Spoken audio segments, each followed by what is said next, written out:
Hello, and welcome back to the Cayce Undercover Reading series, my trilogy in progress.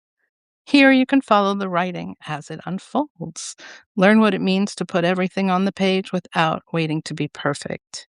Join me as we piece together the truth behind the surface of hometown life and its connection to Casey's broader search for answers in a world shaped by distortion and manipulation. Discover who Casey is fighting and whether the true enemy lies within herself or is something larger, far larger than anyone is prepared to face. In Chapter 9, we pick up in the immediate aftermath of escalation. The notebook has already shifted the ground beneath her feet. Lines have been crossed. People are watching. Casey is no longer just reacting. Now she's choosing, and the consequences of her choices are beginning to close in. Chapter 8. Tucked away on the banks of the Delaware River, my cottage is a relic of a bygone era, having somehow escaped the redundancy of the prefab developments dotting the riverside towns. The real estate listing had been nearly apologetic, issuing a warning to potential buyers. Estate sale, rustic charm, requires work. I saw it differently. Yes, the paint on the shutters was peeling and the porch steps were broken, but the place had a story I could piece together. From the lace curtains that clung to the windows, the stale scent lingering in the closets, to the avocado green rotary phone mounted on the wall, its cord stretched thin from decades of whispered gossips to Cousin Bessie. The place screamed that a little old Auntie Matilda had lived out her life here. Here, the kind who treasured her mismatched teacups, kept a stash of butterscotch candies in a porcelain dish, and believed strongly in the curative power of the hot water bottle. I know this because the real estate agent was only too glad to have the estate seller leave these treasured items behind. While I lacked furniture, I didn't need granite countertops, vinyl flooring, or an vinyl plank flooring, or an open concept floor plan. I'll take creaky wooden floors and the sound of babbling water just beyond my window any day. For what I really needed was exactly what this tiny refuge offered. A tender corner of the world to call my own, lavender sachets and all. The price tag, $170,000, was joyously low for an area where one-bedroom condos were going for double that. It left enough excuse me, it left enough for a manageable loan and a tiny cushion for emergencies. The roof needed replacing, and the kitchen drain made a noise like a dying moose, but I figured I'd deal with those things eventually. For now, the place didn't posture or compete. It didn't demand upgrades or applause. It simply wrapped itself around me in uncomplicated shelter, asking nothing in return, no performance, no defense, no bracing against a world that had seemed to be advancing against me in formation. I didn't need to impress anyone. I just needed something that was mine, and for that, I loved it. As for more silver linings, the wildlife is making me reconsider my deep-seated loathing for the gift shop wilderness chic found in places like this, where every surface features a bear silhouette, antlers, or a trout mid-leap. For the front porch came complete with its tenant, a groundhog I've named Fergus, who waddles back and forth between his burrow and my patch of riverbank brush with focused determination. A family of deer claims the surrounding pines as their place of tenancy, their watchful eyes peering through the kitchen window as I brew my morning coffee. And then there's the gang of wild turkeys, patrolling prehistoric menaces who strut down my dirt driveway like they own the place, pausing to ogle me with the kind of haughty alarm usually reserved for bad first dates. Then I meet my big, fuzzy favorite. I first encountered Chubbs on an otherwise unremarkable evening when a clatter on the porch startles me from my reading. The porch creaks beneath my bare feet as I crack the door and take a step forward to survey the goings-ons. the cool night air rushing against my skin as I do so. My flashlight flickers over the wooden planks, catching the dull glint of something just ahead. Clatter, clink, scrape. I sweep the beam to the left. A paw, massive, furred, clawed, pokes through the porch railing, swiping at an empty iced tea can, sending it spinning across the porch. A huge furry beast lumbers parallel to the porch with deliberate ease, batting the aluminum can at the other end like it's his giant pinball machine. I freeze, unsure of what to do. The light catches the bulk of him, a thick, shaggy shape hulking just beyond the porch edge, the deep black of his coat blending into the shadows. Too big to be a cub, too gangly to be full grown, he's in that awkward, oversized teenage phase, clumsy, unpredictable, and just starting to figure out how much he can get away with without getting caught in a situation he can't get out of. With a lazy flick of his paw, he swipes the can again, indifferent to my presence. I expel air, too loudly. He lifts his head to gaze at me. For one frozen second, neither of us moves. The only sound, the only sound the can rattling down the steps. Slowly, I force my limbs to move and take a step backward in a way that hopefully doesn't scream prey. He ignores me and simply flicks the can again. The can rolls further, and he follows, lumbering after it like he's racking up points only he can see. I step back inside and shut the door without a sound, pressing my forehead against the wood, mind racing. Lesson learned. No empty iced tea cans outside. Not now, not ever. Back to the present. I tuck myself into Aunt Matilda's worn kitchen table and grip the old notebook. It's my notebook now. What kind of answers did it hold? Finally, I have a moment to pore through its pages without Nell's intrusions or someone with a blonde ponytail chirping over my shoulder. I flip it open, heart hammering faster than I want to admit. It's tantalizingly cryptic, more so than when I first realized. What I originally thought were just scattered mining references now appear to be not just about mining. Scrawled between technical notes and measurements are fragments of something bigger. The board will deny everything, keep the ledgers hidden, the others nowhere to look. I find a fingernail to gnaw while tracing the ink with my other hand. This isn't some old miner's personal journal. It's a record of something he or they were documenting. Another few pages, and I find a sketch. A rough, unsteady drawing of an interlocking triangle and circle.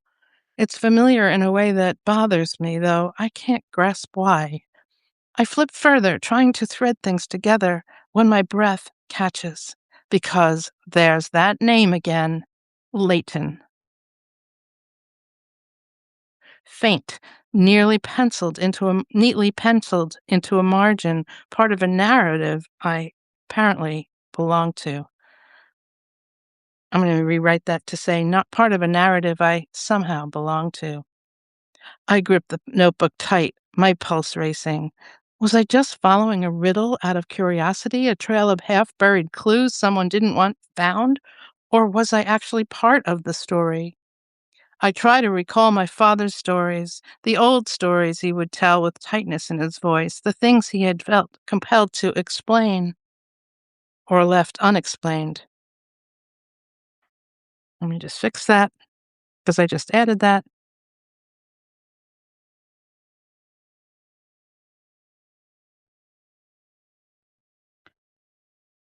Were they cautionary tales? I wish fervently that I had paid attention. I know one thing, though. He knew something, and he was afraid. The urge to keep trying to remember grips me. There's more. I know there's more. My father's voice comes back. There were warnings. And then I hear it. You just couldn't resist, could you? I snap the notebook shut in a single motion, and my head jerks around. Jenna is leaning against the doorframe, grinning ear to ear. The Cheshire cat has pounced upon her Alice. Her ponytail sways as she shakes her head, eyes full of triumph, as if she's just caught me doing something deliciously scandalous. How did you get in? I demand, my voice sharper than I intend. Jenna shrugs, pushing off the doorframe. You need to fix your lock. I check the lock. It is indeed broken. In fact, it looks jimmied to my practiced New York eye. No, wait. I lean closer. Long claw marks around the handle. Deep, ragged, uneven. This can only mean one thing. My large, furry, out of control Ursus americanus has tried to break into my house, no doubt attempting a snack raid, which is about as on brand as it gets. Jenna, peering over my shoulder, whistles. Damn, Cayce, maybe you need a firearm. Her camera back dangles off her shoulder as she presses. You find anything yet? I straighten my back, unwilling to share my hazy childhood memories and my lack of any conclusions. No, nothing, just a hint or two. Jenna snorts. Oh dear, the great Cayce Layton is stumped, she says with a disbelieving laugh. I've seen that look you're wearing. Tell me, what have you found? There's nothing to hide. Her grin widens. What is it? A scandal? A treasure map? Tell me you found the town's lost gold reserves. I emit a long, suffering sigh. It's nothing, just some old notes written by someone who's read too many conspiracy theories. Jenna arches an eyebrow. Well, if it's really nothing, you won't mind me taking a look. I shift the notebook out of reach. No, it's delicate. Jenna offers a shrug. Then she says nonchalant, well, maybe Nell would like to take a look. I narrow my eyes. There is something about Jenna that's different from all those years ago, something lurking beneath her cheer, a kind of despondency. Perhaps she isn't so blissfully happy after all.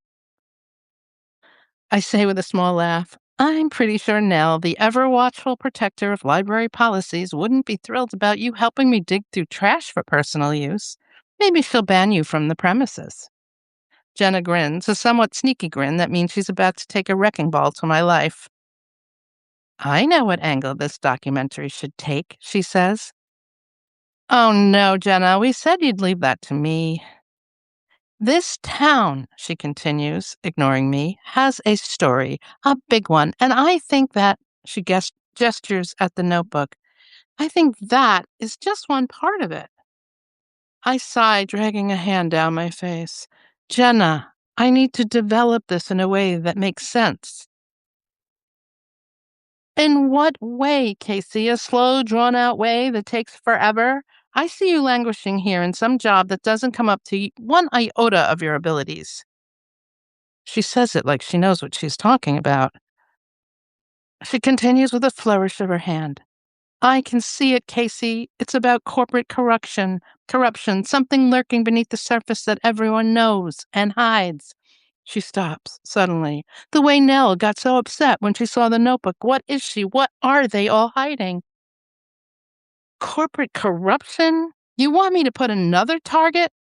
Jenna plunges on, building her story like a runaway train. You know how big energy companies bury environmental disasters, poisoning rivers, ruining towns, missing people. It's all connected. Something like that could have happened right here. I have to change that.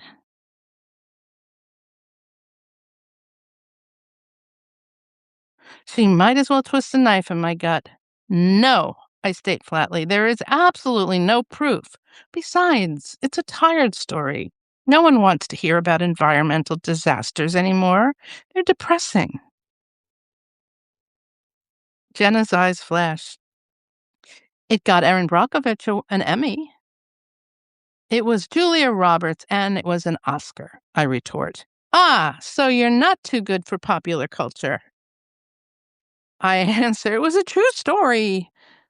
Jenna interrupts. What is happening in this town? Look around. Half the population is working 2 jobs to survive, and the other half is too scared to talk about the past. Why did Nell throw away your notebook? That's not normal, Casey. That's history getting buried. My mind is spinning. The notebook's references, the mining site, the coded notes, the board. Jenna is right. Nell is scared of something. Maybe it all did tie into some kind of cover-up. Jenna doesn't realize it, but she's walking a tightrope. She's so full of energy, so certain she's going to change the world, she doesn't see the cracks in the ground beneath us. Or maybe she does, and she's pretending they aren't there. I envy her. Yeah, I'll admit it. That relentless drive, that belief that something bigger than herself is worth chasing. I used to have that before I learned how easy it is to lose everything. The problem is, Jenna doesn't care about the cost. She just wants answers, as do I. I do care now, having seen what it's like when you're made to pay for something good. I realize, though, I need her. She has resources I don't, energy I don't, and maybe, just maybe, her blind optimism will open doors. But trusting her? Trust is like truth, fragile, fleeting, and easily broken. I am just trying to figure out how to make use of her enthusiasm without letting it undermine me when a scream shatters the silence, followed by a metallic crash. Jenna and I both jump, and we whip toward the window. Outside, something rustles, something thumps, something unnatural in the quiet of my yard. And then it hits me. Oh, hell. I forgot to bring in the garbage cans. I left them sitting by the road in an open invitation to the neighborhood wildlife. I bolt for the door. Jenna behind me, clutching her camera, ready to capture the scene. We push through the screen door onto the porch. Chaos. Garbage everywhere. Shredded plastic, greasy takeout, a tragic-looking yogurt cup rolling down the driveway like some lost soul. Jenna lets out a half scream, half laugh. Damn, Casey, that bear! I open my mouth to respond, and then I see it. A man, lying motionless in my yard, face down, arm extended at an unnatural angle. And oh God, a dark stain is spreading across the back of his shirt as if a bullet has gone clear through. Not clawed, not torn up by chubs. A clean exit wound dead center of his right upper back after passing through. So that should be left upper back, because the next part of that line is after passing straight through the heart. A kill shot, cold and deliberate. Jenna gasps, "Oh my gosh, oh my gosh!" Her voice has lost all of its earlier playfulness, and it is now razor sharp with panic. So that is the end of the chapter, and I thank you for being here, and I'll see you back on Monday with Chapter 9. Have a wonderful weekend. Bye now.